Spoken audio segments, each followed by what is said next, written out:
How you doing, guys? Shrinks back in the cave. It was whatever. Again, the video wasn't to bash anyone. It was just to speak my truth. Many agreed, many don't, and that's cool. Again, it wasn't to character assassinate. It's about behaviors. That's it. People want to make videos about me on how I behave. I'm good with it. It's okay. Go ahead. But you're going to find it hard to find actual disrespect and flaws because there was no disrespect on those videos at all. I'm just the one to do it, man. Audio Shrink's going to speak out. So, that aside, we're on to different topics today. Back on hi-fi, talking about hi-fi. So, big drivers, eh, guys? Well, I guess I can't trick you on that because you can see them right behind me.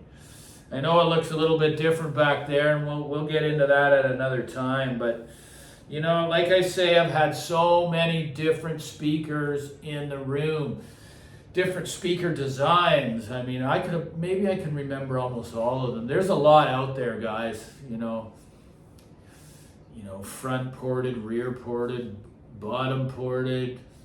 You got the passive radiator designs, and then I always forget the damn name of when you have two drivers inside the same cabinet. I know lots of you know the names. It's just hard to remember everything, right? When I press play and let the heart go. Neat Acoustics has those designs. Totem Manitou has that design. There's two drivers inside. I've actually never had that in the room. But I think that's a really cool design. You know, front ports, you can work with those better if you don't have, you can't get it close to the wall.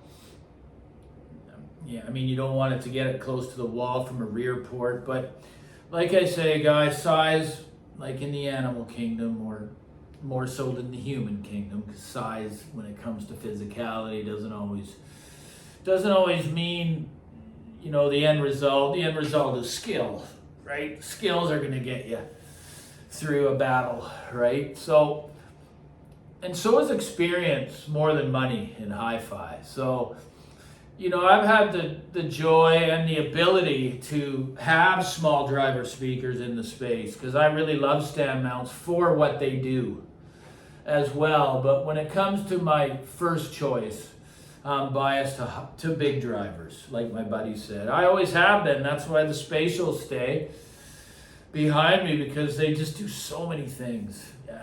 Number one, these speakers do so well at a lower volume too. I mean, the scale of the presentation, the meat on the bones, the speed of the bass, the clarity, it's all here with the M3 Triode Masters. Like, for me, I'm really grateful to own them because, of course, they're not available anymore, but they were the pinnacle of the M3 series. And I just love the look, too. But anyways, you know, to be able to sit 6 feet away and to be able to turn up high-powered amplification and not only feel and connect with the music, but it even connects with you physically, meaning you can literally feel the strings being plucked on your body when it gets down deep, because these speakers have hit 24 hertz in the room, measured, and it's an experience that's really hard to explain until you can feel it yourself, and that's without a subwoofer, guys. Lower registers and certain female and male vocals I'm able to feel on the body. Talk about connecting with the music. I mean, I'm not saying other speakers are not going to be able to do it, but the stand mounts do a certain thing, right? But no one would think that a speaker of this size with two 15-inch drivers sitting 6 to 7 feet away is going to image as good as a stand mount. Well, guess what, guys?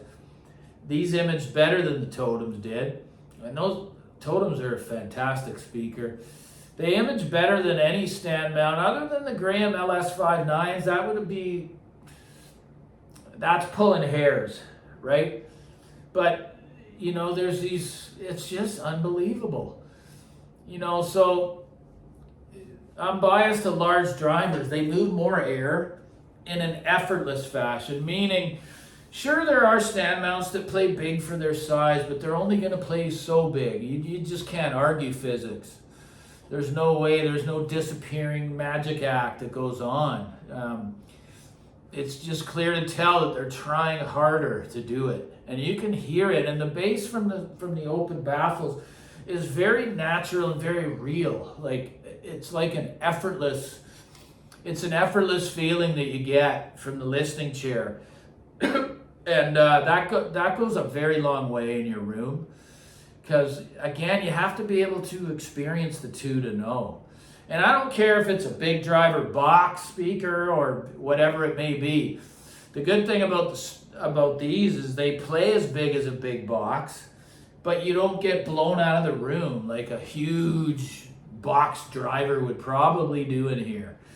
I say probably because I have not tried it, and I won't, because I love the fact that these don't take up as much space as they, they're pretty big. I mean, they're 17-inch wide and pretty big, but the issue is there's no box, so they don't quite take up as much space, right? But yeah, anyways, guys, that's why they've stayed here for so many years. I'm never going to change them. So many speakers have come and gone. And I was wise enough to never let the Spatials go, because it wasn't really a competition. It was more of, okay, I'm going to experiment here. Nothing's won me over to the point where I want to let these go, especially bookshelves. It's just a whole other animal. It's like an elephant versus a rabbit type deal, right? It's not going to compare. To me, these are some of the greatest value when they were out at $4,000 US. Of course, it could be an issue with shipping costs and stuff, but value-wise, it's just unbelievable. I'm sure the Kaladins are going to provide that as well. I'm content with these, and there's a lot of power going into them right now. So that's another myth that people need to get through their head. I'm not a Fleetwatt guy, and I never will be. I prefer to have a lot of power on tap, and that's regardless of the efficiency of the speaker. These things just absolutely love power, and they're 94.5 dB efficient. So don't believe the white papers, don't believe the specs, just believe what's going on in your room, right? That is the Audio Shrinks advice. Anyway, if any of you feel the same way about big drivers, you may be a subwoofer person, and that's cool. But I mean big drivers without subs in the room versus your little stand mounts. And this room's, it's not that big, but it sure opens up behind, which is the saving grace. That's why it's so good in here. And that's why it measured so good in here. So anyways, for all you guys that do watch, I really appreciate the contributions. I mean, I do like to have a little bit of something coming my way in that regard. And that's why the super thanks is there, down by the text bar. Send a coffee, show the love, right? But anyways, like and subscribe. I love you all. And I don't hate anybody. I like anyone on YouTube trying to do the best they can. But I am the type to speak out when I get affected. And yeah, someone said I'm sensitive, and I am. So take care.